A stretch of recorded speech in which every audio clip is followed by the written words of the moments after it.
কোন মহিলা যদি কোরবানির দিনে কোরবানির পশুটাকে জানালার ফাঁক দিয়ে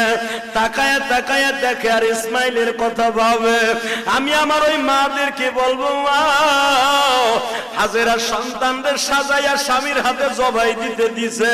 আর তোমার স্বামীর হাতে যখন পশুটা জবাই দিয়ে তেল মালিশ করে দিবা, এই পশুটাই দিয়া বলবে, ও জাতির পিতা ইব্রাহিম, সুন্নাত আবিকুম ইব্রাহিম, তোমার সুন্নাত আদায় করতে যাই মহিলাই গরুটারে খৈল ভুসি খাওয়াইছে, এই মহিলা গরম পানি করে দিয়ে আদর করে দিছে, এই মহিলা দারোয়ানকে বলছে, গেটম্যানকে বলছে গরুটারে সুন্দর করে গোসল করা।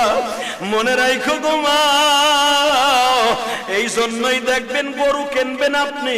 গরুটার তদারকি দিয়া দিবেন আপনার বিবির আন্ডারে। আপনার বিবি যদি এই গরুটারে তেল মালিশ করে দেয়, গরম পানি করিয়া দেয়, একটু আদর করে দাও গো মা, ইসমাইলের গাড়িতে তুমি জান্নাতে যাইবা।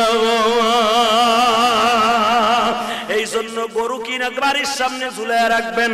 বাড়ির সামনে বাইন্দা রাখবেন, আপনি নিজের হাতে আদর করবেন, এটারে শ্যাম্পু দিয়ে গোসল করাবেন,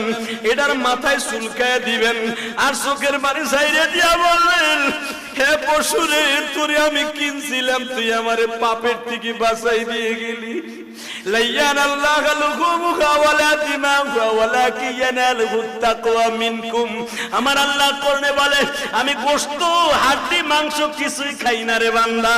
আমি তোর অন্তরের দিকে তাকাই, পশুর দিকে তাকায় যখন তোর চোখের পানি পড়ে, তোর পশুটা তো আইসা আমার কাছে বলবে, মালিক রে, কোটি কোটি পশু গাবতলির হাটে, হাসনাবাদের হাটে, পোস্তগোলার হাটে, মিরপুরের হাটে, ক্যান্টনমেন্টের হাটে, আল্লাহ এমপি সাহেবের বাড়ির সামনে, আল্লাহ কত আলোকদের মাঠে কত লাখ লাখ গরু আসছিল, সবাই কিন্তু বিক্রি হয় নাই। কেউ গাড়ি বলিয়া লইয়া গেছে ফেরত, আমারে তুমি তোমার এই বান্দার বাড়ি পাঠিয়ে দিছো, মালিক আমার কোনো দুঃখ নাই, আমার গলাটা পাতায় দিব চাকুর সামনে, কিন্তু তুমি আমার সাথে একটা ওয়াদা দাও, আমি তো তারে বাঁচাই দিয়ে গেলাম, কিন্তু ও তো বাঁচবো না,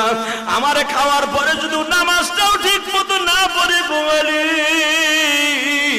আর কোরবানির টাকার মধ্যে যদি সুদ ঘুষের টাকা থাকে, মানুষকে মাইরের টাকা থাকে, আমি রব্বে কারিমের কাছে তোর বিরুদ্ধে আদালতে নালিশ করব।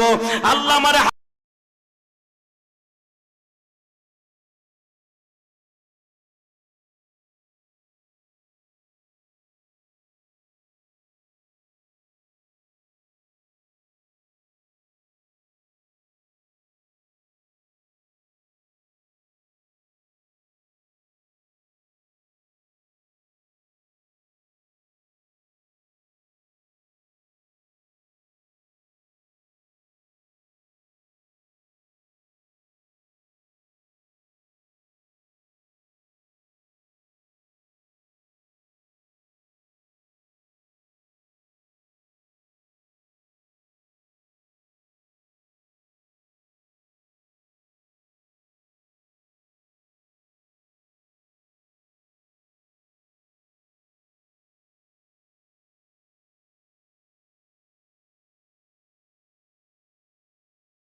সুন্দর করে একটা ভিডিও করে